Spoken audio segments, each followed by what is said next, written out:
harbinger of the community, somebody who will take care of his mother and his children and be an example to the world. Aaron, thank you for that. Bernarda, the prosecution wanted an 11-year sentence citing Combs' violence, but the judge called that unreasonable, and as we've mentioned, sentencing him instead to 50 months in prison, 5 years of supervised release, and that fine that Aaron just mentioned of $500,000. I want to ask first if you're surprised by this sentence.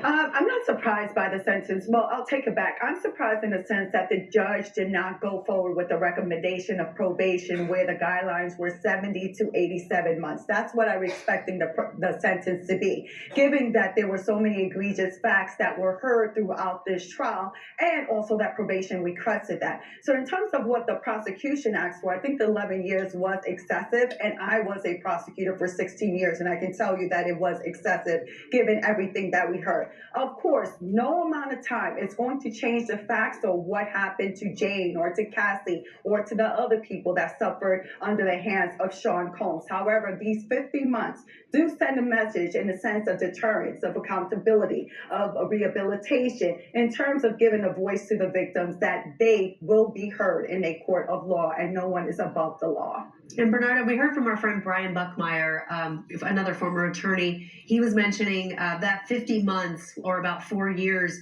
of course, they'll take off the time he's already served. And then he mentioned something about he'll only serve about 85% of that. Can you break this down? Because that math means should only be in jail for maybe a little over 2 more years. Is that right?